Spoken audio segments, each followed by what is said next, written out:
Alice Bailey. A Treatise on Cosmic Fire, pages 984 to 989. Much is said among occult students these days anent white and black magic, and much that is said is without force or truth. It has been truly said that between the two types of workers, the line of demarcation is so slight as to be difficult of recognition by those who, as yet, merit not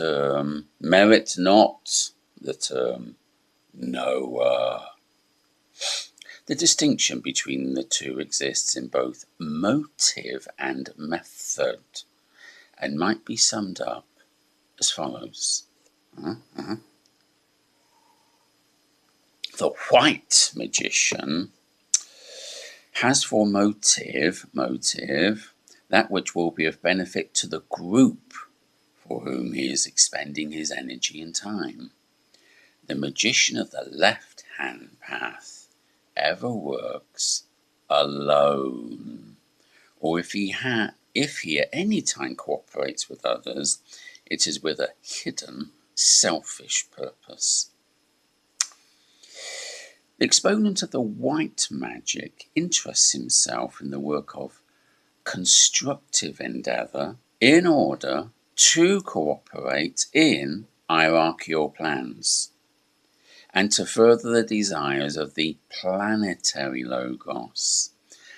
The brother of darkness occupies himself with that which lies outside the plans of the hierarchy, and with that which is not included in the purpose of the Lord of the planetary ray.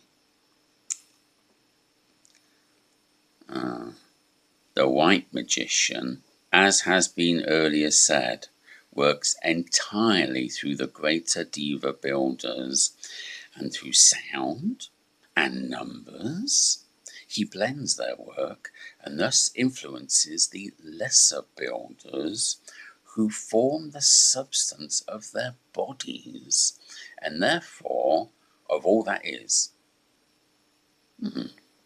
He works through group centres and vital points of energy, and from thence produces, in substance, the desired results.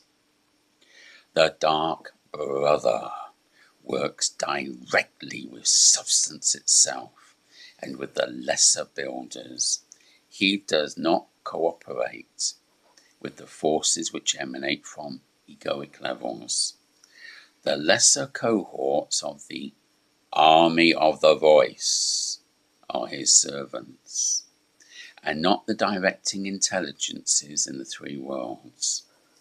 And he therefore works primarily on the astral and physical planes, only in rare cases working with mental forces, and only in a few special cases hidden in cosmic karma is a black magician found working on the higher mental planes. Yet, the cases which are there to be discovered are the main contributing causes of all manifesting black magic. The brother of light works ever through the inherent force of the second aspect as long as he is functioning in connection with the three lower planes.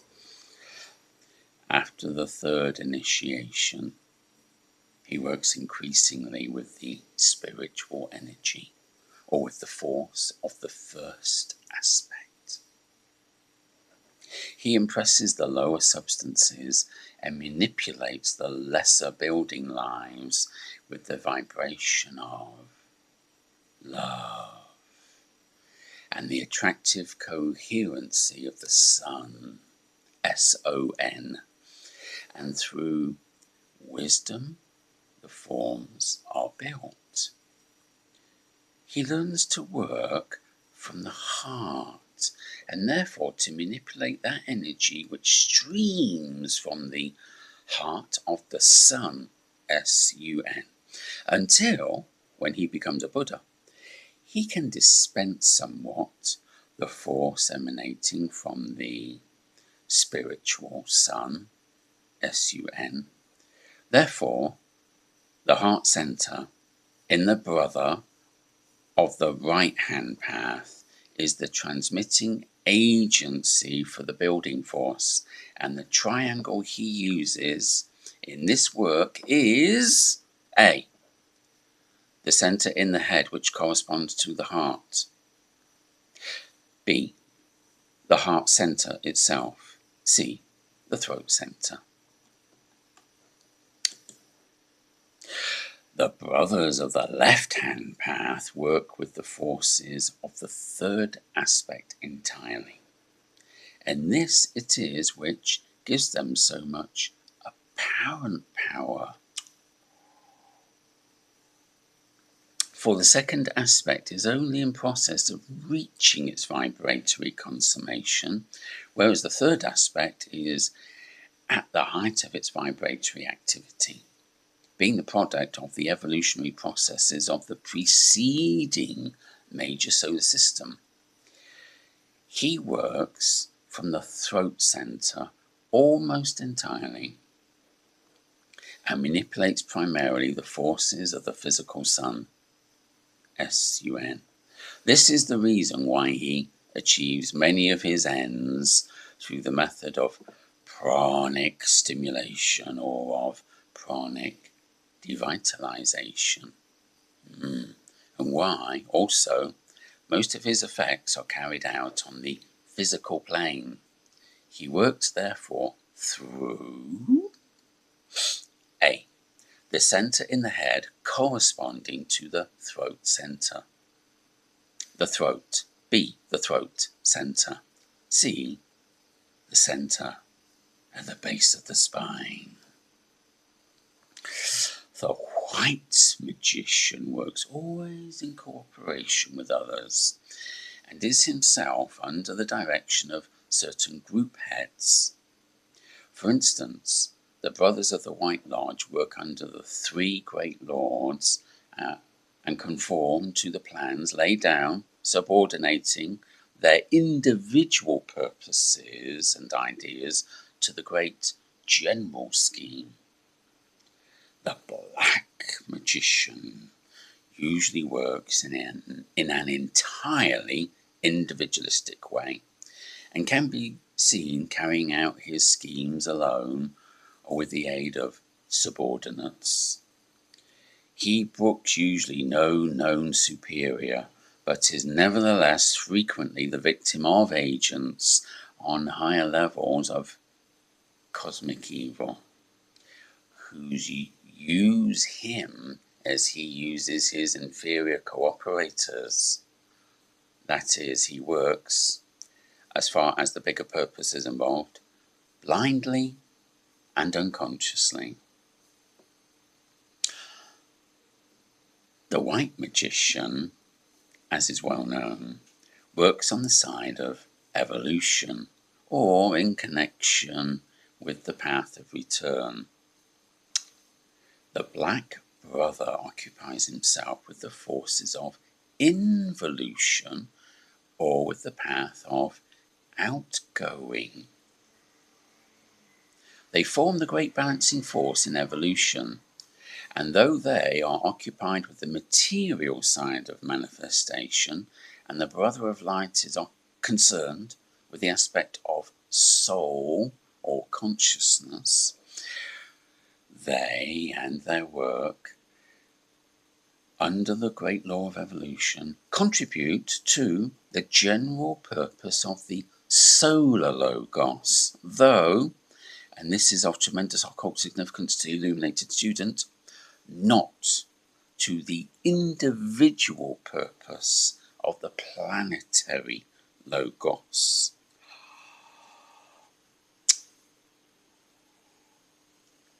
Finally, It might be briefly said in connection with the distinctions between magicians, that the magician Finally, it might be briefly said in connection with the distinctions between magicians that the magician of the good law works with the soul of things. Finally, it might briefly be said in connection with the distinction between magicians that the magician of the good law works with the soul of things. His brother of darkness his brothers of darkness work with the material aspect. The white magician works through the four centers on the first and fourth subplanes of each plane. The black magician works through the permanent atoms and with the substance and forms concerned. The white magician utilizes this in connection with the higher three centers. The black magician uses the energy of the lower three centers, the organs of generation, the spleen, and the solar plexus, synthesizing their energy by an act of will and directing it to the center at the base of the spine, so that the fourfold energy is thence transmitted to the throat center. The white magician uses the Kundalini force as it is transmitted via the central spinal channel. The black magician uses the inferior channels, dividing the fourfold energy into two units, which mount via the two channels, leaving the central one dormant. Hence, it will be apparent that one works with duality and the other works with unity. On the planes of duality, therefore, it is apparent why the black magician has so much power. The plane of unity for humanity is the mental plane. The planes of diversity are the astral and the physical.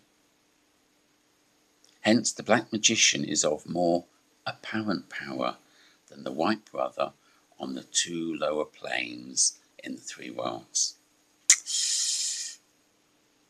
The white brother works under the hierarchy or under the great king, carrying out his planetary purposes. The dark brother works under certain separated entities unknown to him, who are connected with the forces of matter itself.